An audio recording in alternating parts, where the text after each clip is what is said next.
Yep, it's me, Chance Williams. What's up, guys? So, what are you gonna do when one of these things right here pull into your bay with, like, I don't know how many different codes can be set, but like, say 50 U codes. Yeah, I know you're scratching your head going, Then you go in, you clear the codes, and next thing you know, you're sending it out the door, and it comes back, and you got the same 50 codes, and you're going, I don't know, Ma. I can't help it. I just don't know. Look, stop beating yourself to death, guys.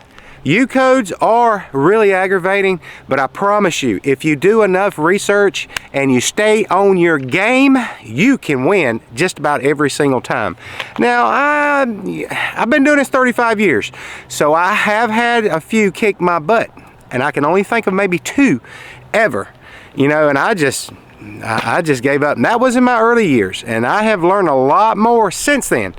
But the number 5 pick on this truck right here is blind spot monitoring. My radio, my display screen, my headlights won't cut off. The low beam, they won't cut off. Why won't they cut off? Well, we're going to talk about that today here in just a few minutes, because I am just really enjoying this atmosphere that I'm in right now. It is freaking amazing. There ain't nobody around. I can say whatever I want to do within the law. Alright guys, look, let's get back to be serious, okay? Number 1, this is a 2017 Ford F250, and it's my baby. And she's got like 37,000 miles on it. Yeah, I know. I only use it for hauling and use it for the road. I love it. And most of the time, a lot of the times it stays parked. And yes, I know, I get it. Those trucks need to be worked. What'd you buy a truck for? I bought a truck for my traveling around the world and bringing content to you guys. I'm learning it. I'm learning a new trick at it, new trades, of doing everything in the world so I can stay in front of this video. And you know how hard that is? Super hard. But anyway, let's just forget all that. So this truck right here is my personal truck, and I've had problems with the blind spot monitoring. Now, I took my truck to Ford, and of course it stayed there. I think I bought it in like November. So January was the last day of deer season. I was in the woods, and I shouldn't have went out there in that mush. Let me tell you something, these trucks will sink. So anyway, my truck sank. And I'm like, oh man, so it's raining, I get a friend out, he winches me out. Yes, I got it stuck. That's the first time it's ever been stuck. I've always played it smart. You just don't go in quicksand, okay? These trucks won't pull out of quicksand because it's too freaking heavy. But anyway, besides that, from that day forward, from I think it was 2018 in January, the next thing I know, I got all these lights coming on. See these lights? Yeah, these lights right here. Had all these lights coming on. Of course, I also had some other lights, the hill descent, and all these other lights just kept coming on.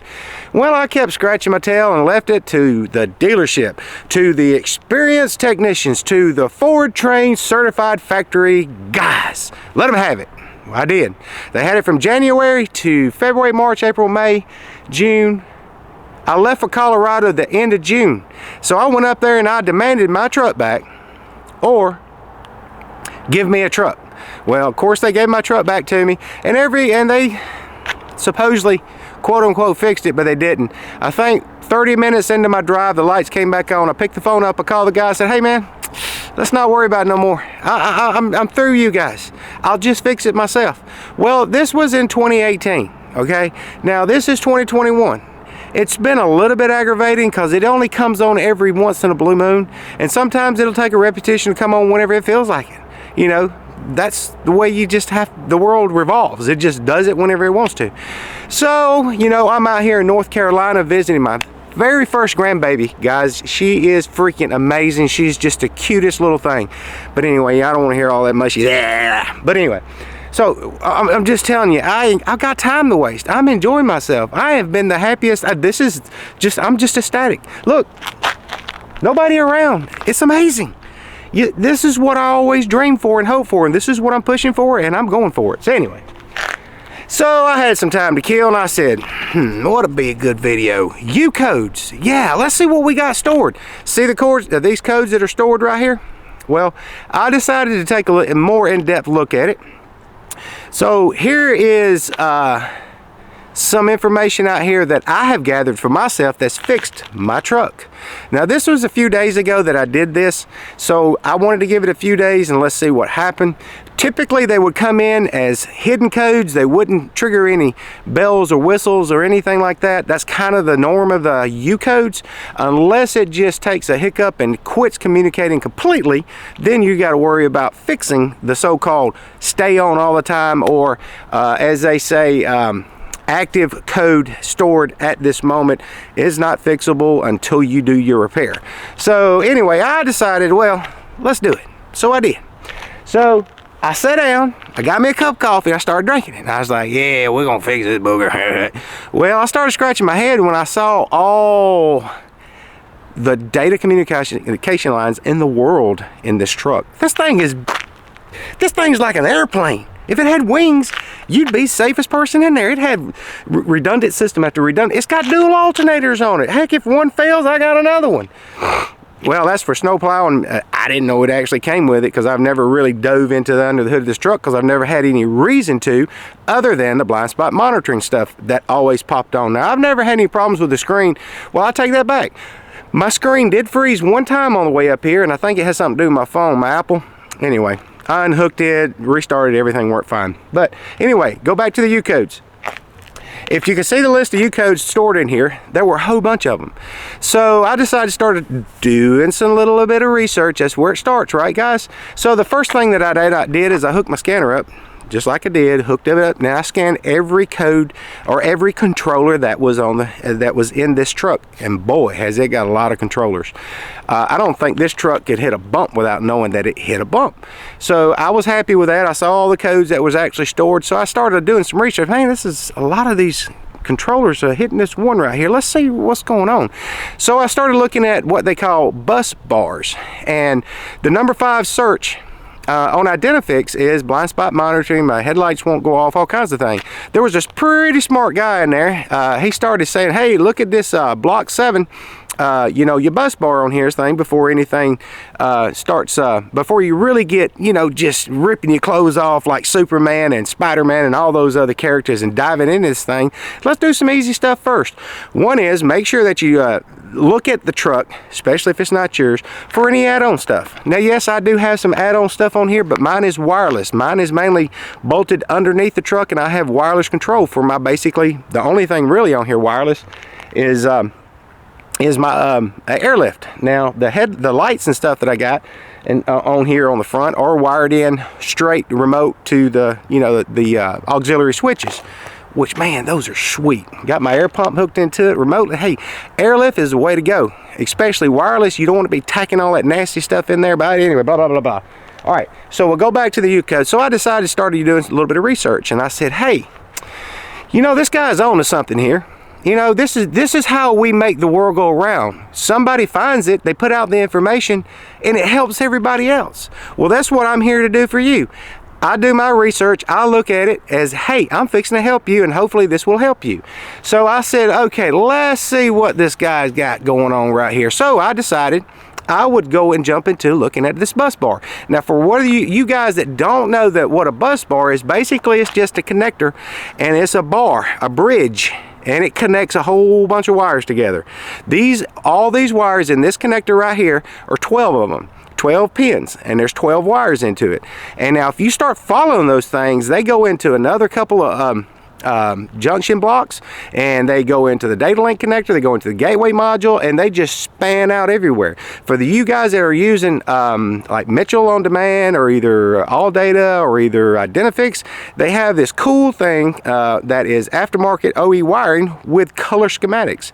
You click that little button and that thing goes zoom, and then you just follow it. It's really simple, really easy. Get used to your equipment and use it.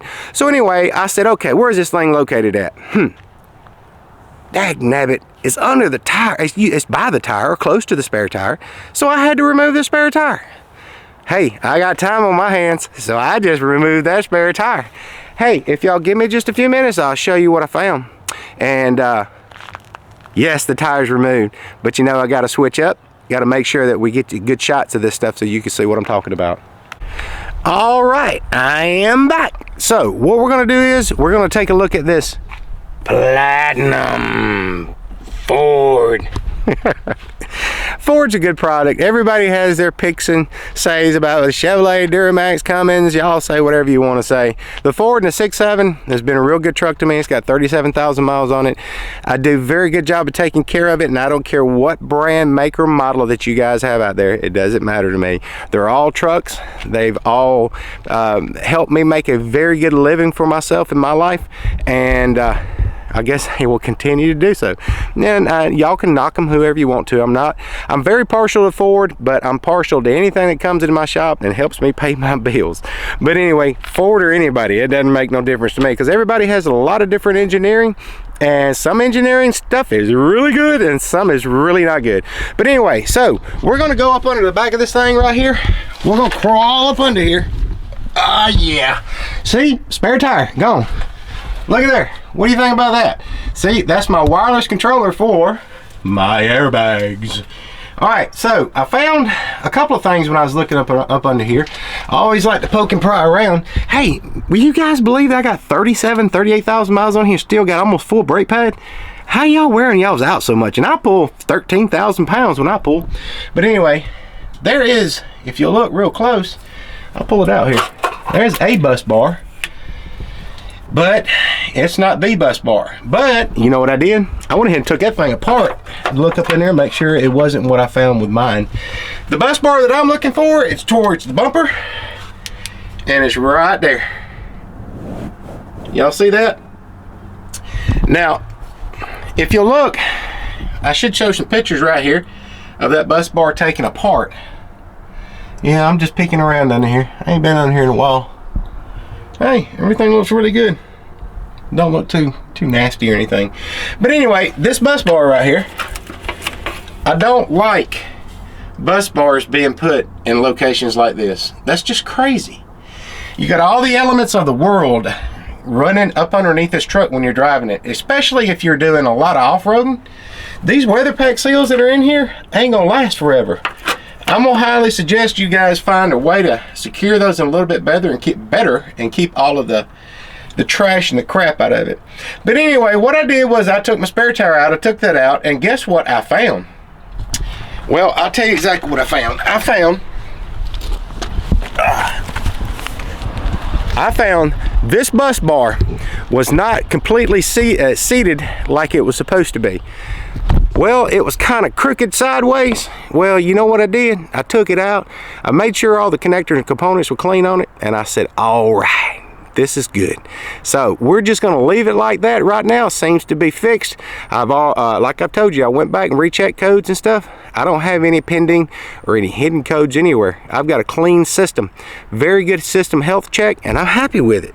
So if anything else comes up on it, we'll talk about it later. But until then, remember, do your research. Don't let a lot of, I guess,